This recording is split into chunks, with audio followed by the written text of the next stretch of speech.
Ê, anh. Ừ. Ờ.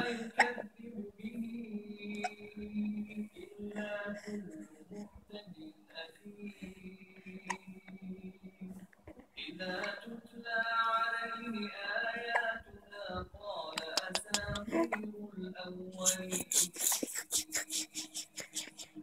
كلا بل